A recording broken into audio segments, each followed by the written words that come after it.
never intended to destroy my family's reputation. That's the first thing I need you to understand. It was late July in Massachusetts, the kind of summer heat that makes the air shimmer above the pavement. My cousin Ellie had invited our extended family to her lake house in the Berkshires for what she called a healing retreat, after Grandma Rose's passing 3 months prior. The old Victorian home had been in our family for generations, all dark wood and creaking floors, with a sprawling porch that overlooked the water. "Madison, can you help with these boxes?" My mother's voice carried from the attic where she was sorting through Grandma's belongings. I climbed the narrow stairs, my hands sliding along the polished banister worn smooth by decades of palms. The attic was stifling, dust particles dancing in the shafts of sunlight that streamed through the small windows. Cardboard boxes were stacked against the wall, each labeled in Grandma's neat handwriting. Christmas, photos, letters. "We need to decide what to keep and what to donate," Mom said, wiping sweat from her brow.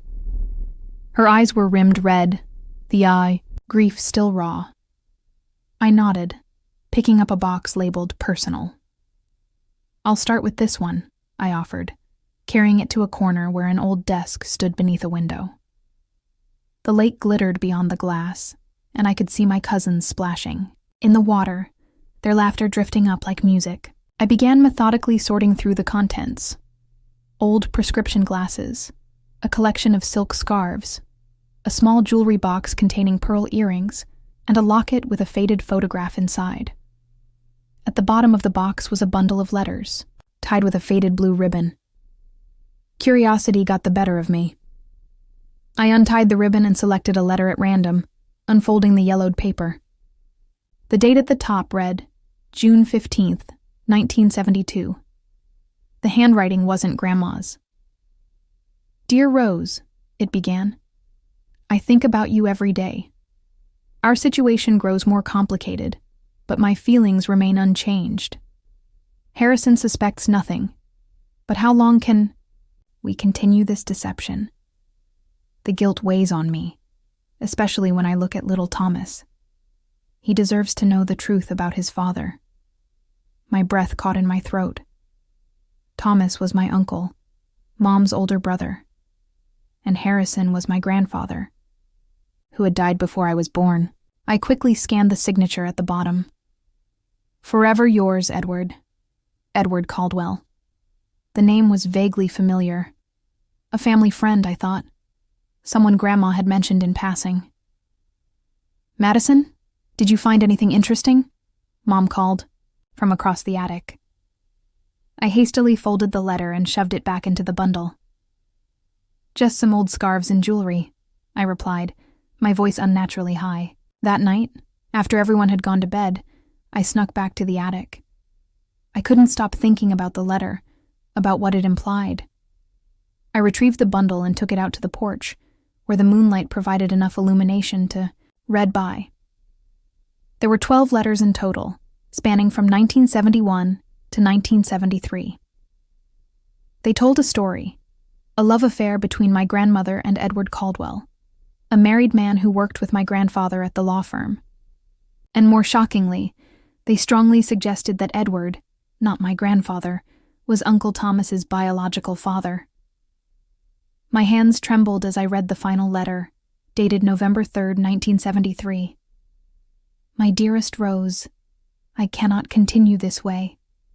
The burden of our secret has become too great to bear.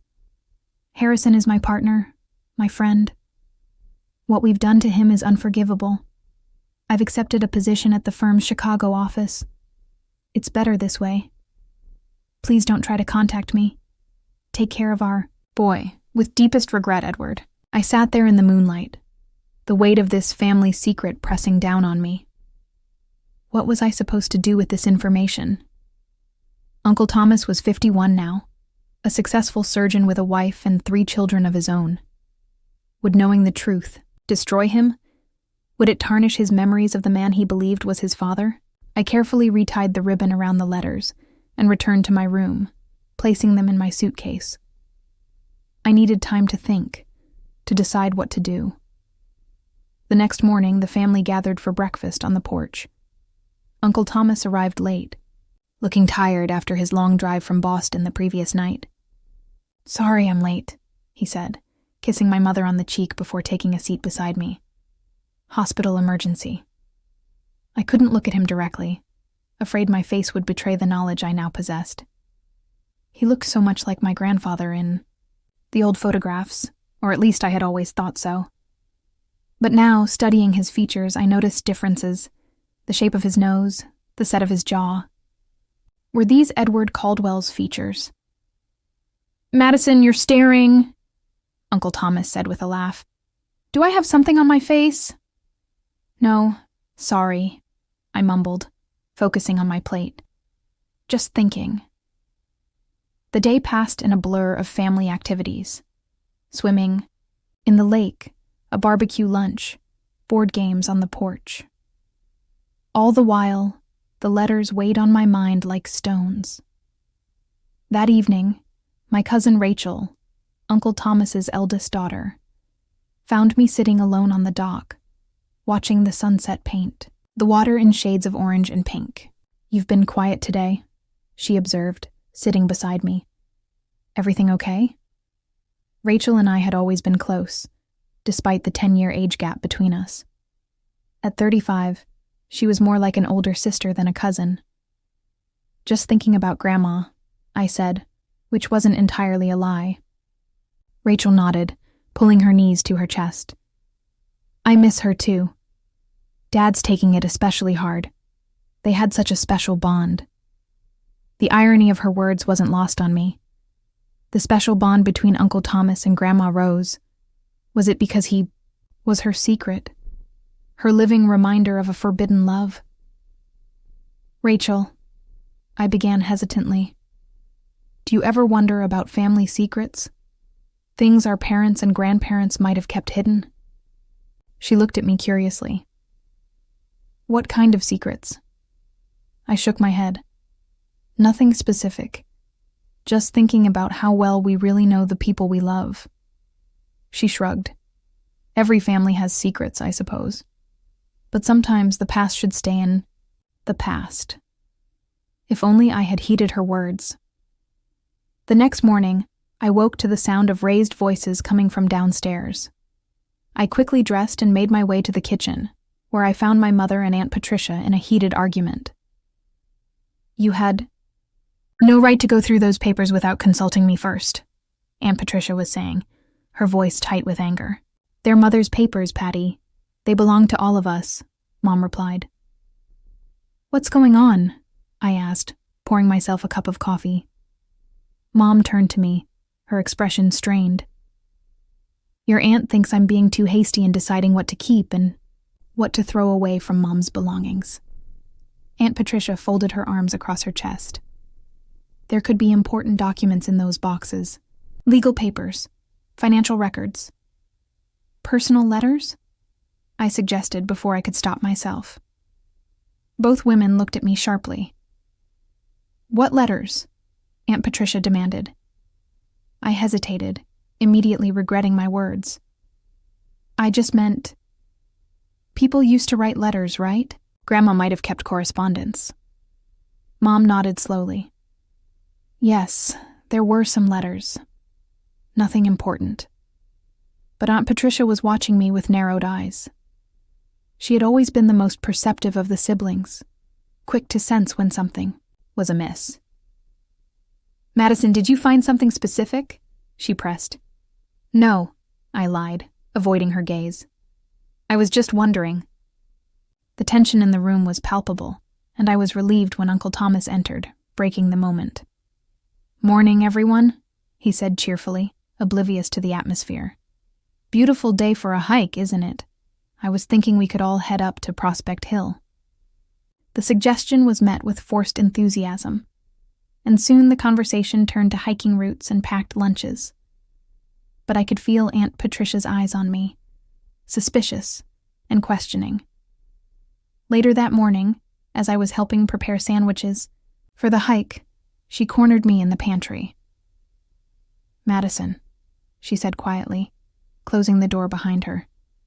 What did you find in Mother's things? Her directness caught me off guard. I told you, nothing. You're a terrible liar. Always have been. She stepped closer. Whatever it is, you need to tell me. Some things are better left undisturbed. There was something in her tone. Not just anger or suspicion, but fear. Did she know? Had Grandma Rose confided in her? Aunt Patricia, The pantry door swung open, and Rachel peered in. There you are. We're waiting for the sandwiches. Everything okay? Fine, Aunt Patricia said, her voice suddenly light. Just showing Madison where the extra mustard is hidden. She reached past me to grab a jar from the shelf, then brushed by Rachel with a smile that didn't reach her eyes. Rachel looked at me quizzically.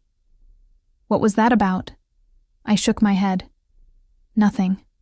Family stuff. The hike to Prospect Hill was a family tradition whenever we visited the lake house. The trail wound through dense forest before emerging at a clearing that offered spectacular views of the surrounding mountains and the lake below. As we climbed, I found myself walking beside Uncle Thomas. He pointed out various plants and birds, his knowledge of nature impressive as always. I studied his profile surreptitiously, searching for traces of Edward Caldwell in his features. You know, he said suddenly, you remind me so much of Mom when she was young.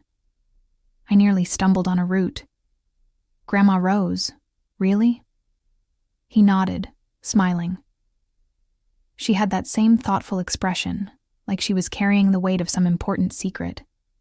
She was a private person, my mother. Kept things close to her chest. I swallowed hard. What kind of things? He shrugged. Oh, you know, feelings mostly. She wasn't one to talk about emotions, even when Dad died. She grieved quietly, inwardly. Were they happy together? Grandma and Grandpa? The question slipped out before I could consider its implications. Uncle Thomas looked surprised. As far as I know. Why do you ask? Just curious, I said quickly.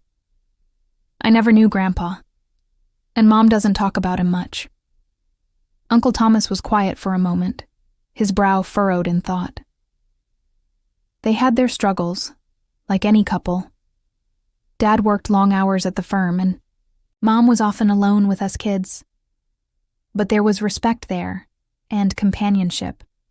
That counts for something.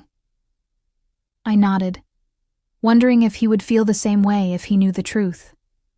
Would he still respect the memory of Harrison Wells if he knew the man had unknowingly raised another man's child? We reached the summit, and the conversation was forgotten, as everyone marveled at the view. I stood slightly apart from the group, wrestling with my conscience. The letters were burning a hole in my thoughts. Should I destroy them? Tell Uncle Thomas the truth? Confide in my mother? As if sensing my internal struggle, Aunt Patricia approached me. Beautiful, isn't it? She said, gesturing to the panorama before us. Breathtaking, I agreed. She was quiet for a moment, then spoke without, looking at me. Madison, I don't know what you've discovered, but I'm asking you, I'm begging you to let it be. Some truths serve no purpose except to cause pain. Before I could respond, she walked away to join the others, leaving me more conflicted than ever. That night I couldn't sleep. I tossed and turned, the letters haunting my thoughts. Around midnight, I gave up and went downstairs to the kitchen for a glass of water. To my surprise, Uncle Thomas was already there, sitting at the table, with a photo album open before him. Couldn't sleep either, he asked, gesturing for me to join him. I nodded, pouring myself some water before sitting across from him. The album was filled with old family photographs, holidays, birthdays, graduations. Memory lane? I asked. He smiled ruefully. Something like that. Being back here, sorting through Mom's things, it brings up a lot of memories. He turned a page, revealing a photograph of himself as a young boy, standing between Grandma Rose and Grandpa Harrison. They were at the lake house, the same porch visible behind them. Uncle Thomas couldn't have been more than 8 or 9. That was the summer before Dad died, he said quietly. Heart attack. It was sudden. I studied the photograph. Uncle Thomas had his arm around his father. No, around Harrison. They were both smiling, but there was something in Grandma's expression. A sadness. A tension.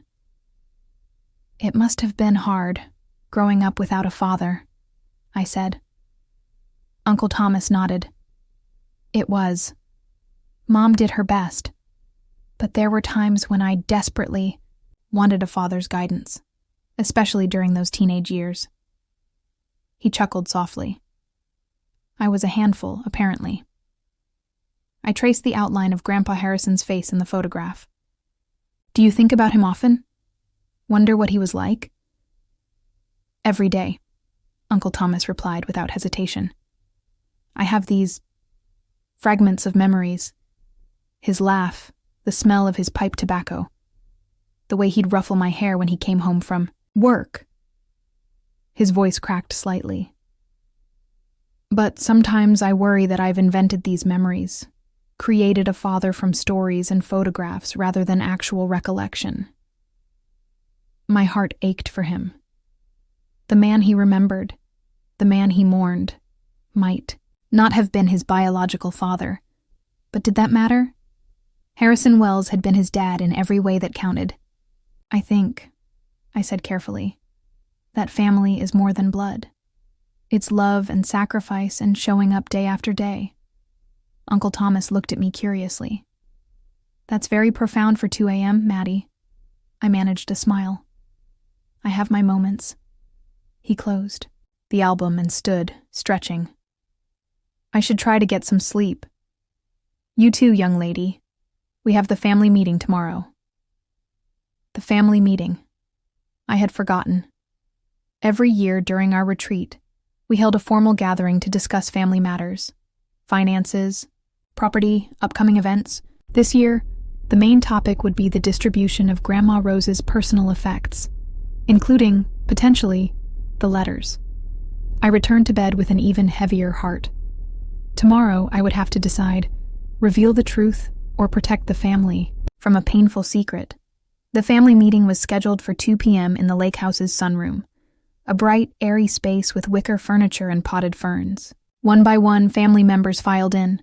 Uncle Thomas and Aunt Catherine with their 3 children, Aunt Patricia and Uncle Jim, my mother and father, cousins Ellie and Mark with their spouses, and me, the youngest adult in the family at 25. Mom had prepared an agenda, which she distributed to everyone. The first items were routine: updates on the family trust, maintenance issues with the lake house, plans for Thanksgiving. Then came the item that made my stomach clench: distribution of Rose's personal effects. As the meeting progressed, I grew increasingly anxious.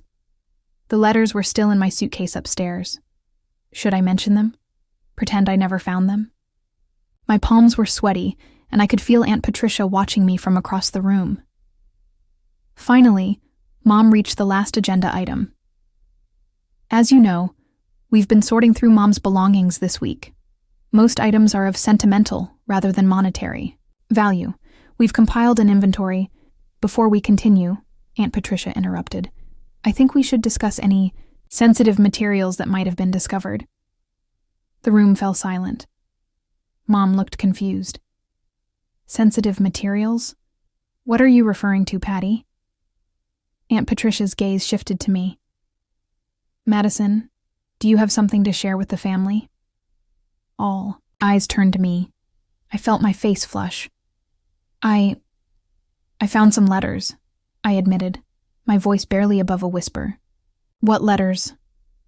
Uncle Thomas asked, leaning forward. I took a deep breath. Letters from someone named Edward Caldwell, to Grandma Rose. They were personal. The color drained from Aunt Patricia's face. You had no right to read those, she said, her voice shaking. What do they say? Mom asked, looking between us. I hesitated, but Aunt Patricia spoke before I could. "They're love letters," she said flatly. "From Edward to Mother. They had an affair in the early 70s. A collective gasp filled the room. "Uncle." Thomas sat perfectly still, his expression unreadable. "There's more," I said quietly, unable to look at him. "The letters suggest that Edward Caldwell might be Uncle Thomas's biological father." The silence that followed was deafening. Uncle Thomas stared at me, then at Aunt Patricia, who wouldn't meet his gaze. "You knew?" he asked her, his voice dangerously quiet. She nodded almost imperceptibly. "Mother told me, years ago, after her cancer diagnosis. She wanted someone to know in case there were ever medical issues you needed to be aware of." Uncle Thomas stood abruptly, his chair scraping against the hardwood floor. "And you didn't think I deserved to know? That my children deserved to know their medical history?" "Thomas, please," Aunt Patricia pleaded. "Mom made me promise. She didn't want to tarnish your memories of Dad, of Harrison." "He wasn't my father," Uncle Thomas said, his voice breaking. "My entire life is based on a lie." "He was your father in every way that matters," Mom interjected, rising to stand beside her brother. "He raised you, loved you, provided for you." "Did he know?" Uncle Thomas demanded, turning to Aunt Patricia. "Did Harrison know I wasn't his son?" Aunt Patricia shook her head. "No. At least, Mother never believed he suspected." Uncle Thomas ran a hand through his gray hair, visibly struggling to process this revelation. "And this Edward Caldwell, my biological father, is he still alive?" "No," Aunt Patricia said softly. "He died about 15 years ago. Heart attack." The irony wasn't lost on anyone. Uncle Thomas's presumed father had died of a heart attack, and now we learned his biological father had met the same fate. "I need some air," Uncle Thomas muttered, striding from the room.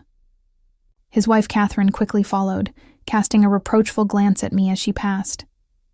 The meeting dissolved into chaos after that. Accusations flew, tears were shed, and the family fractured along invisible lines. Some, like Mom, defended Grandma Rose's decision to keep the secret. Others, like Uncle Jim, condemned her for her infidelity and deception. I sat silently, the architect of this family implosion. If I had never found those letters, if I had burned them the moment I understood their contents, Uncle Thomas could have lived out his life believing Harrison Wells was his father. My cousins wouldn't be questioning their heritage, their medical history, their very identity. As the afternoon wore on, family members drifted away in twos and threes, seeking private spaces to process the revelation. I remained in the sunroom, watching the light change as the sun began its descent toward the horizon. Eventually, only Aunt Patricia and I remained. "Are you satisfied?" she asked, her voice hollow. "Was it worth it, exposing this secret?" "Didn't mean to," I said, tears welling in my eyes. "I was going to ask you what to do, but then at the meeting, when you put me on the spot." She sighed heavily. "I know. I'm sorry for that. I panicked. I thought if I controlled how the information came out, maybe it would be less damaging." She laughed bitterly. Clearly I was wrong. "What happens now?" I asked. She shrugged, suddenly looking every one of her 65 years. "We pick up the pieces, I suppose. Family has a way of healing, given time."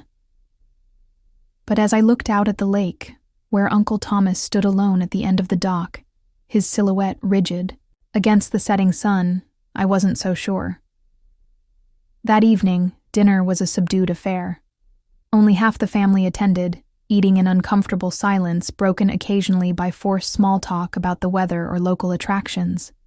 Uncle Thomas and Aunt Catherine were noticeably absent. After dinner, I walked down to the dock, drawn by some need to make amends, though I wasn't sure how.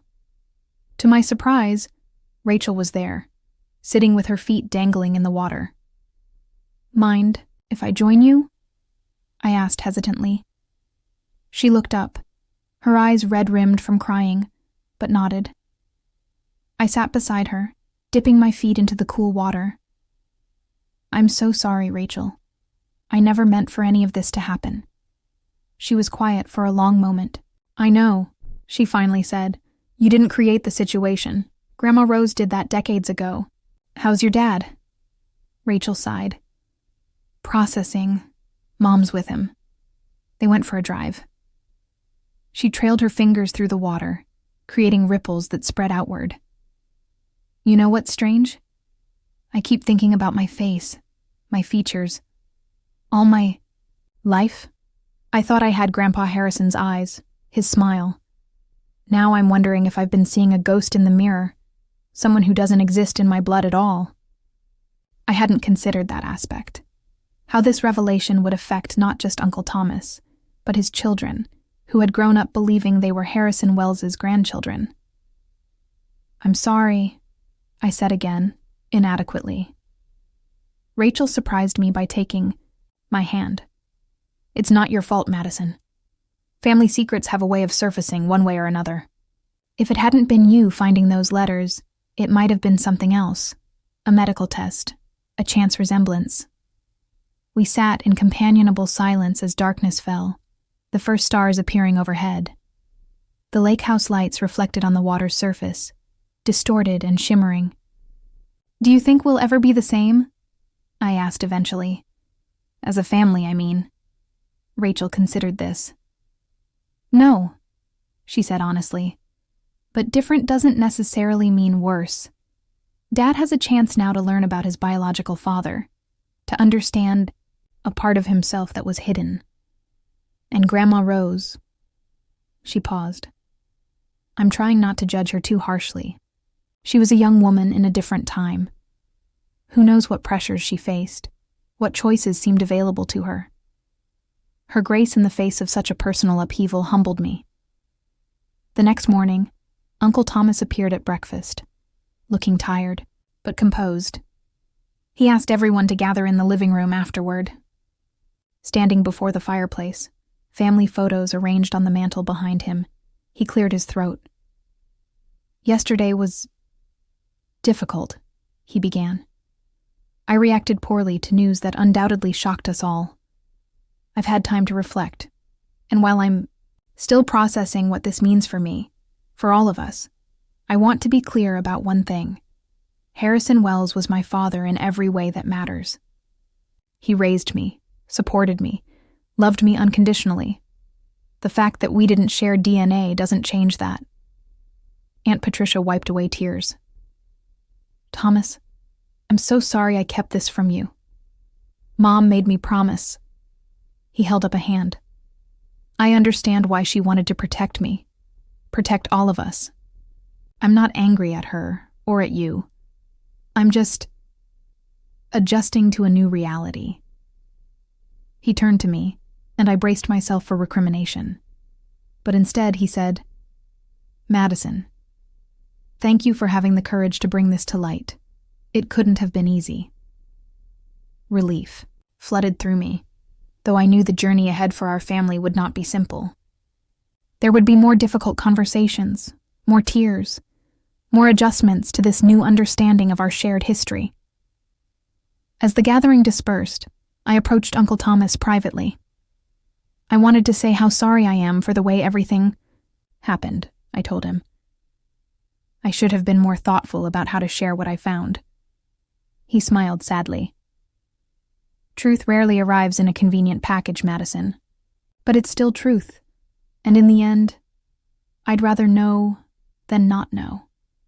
He hesitated, then added, "I've decided to try to learn more about Edward Caldwell, not to replace the memory of my father, of Harrison, but to understand the complete picture of where I come from." "I think that's a good idea," I said. "And if you want company for that journey, I'd be honored to help." He squeezed my shoulder affectionately. "I'd like that." As our family retreat came to a close, there was a subdued quality to our goodbyes, a sense that we were leaving not just the lake house, but a version of our family that no longer existed. The secret revealed had irrevocably changed us. Yet there was also a tentative hope emerging, a sense that perhaps, in time, this painful truth would lead to a more authentic connection among us all. On the drive home, my mother finally spoke about the revelation. "You know," she said, "part of me always suspected. Thomas never looked quite like Dad. And there were times when Mom would get this strange, distant look when someone mentioned the resemblance. Why didn't you ever say anything?" I asked. She shrugged. What would have been the point? Harrison was gone. Edward Caldwell was a ghost from the past. It seemed kinder to let sleeping dogs lie. She glanced at me. But perhaps that was wrong. Perhaps we all deserve to know where we come from, complicated as it may be. I thought about the bundle of letters, now in Uncle Thomas's possession. A painful truth, yes, but also a window into a love that had existed, however briefly, however complicated by circumstance and choice. "I think," I said carefully, "that there's room in our hearts for multiple truths. That Grandma Rose loved Edward Caldwell and also loved Grandpa Harrison.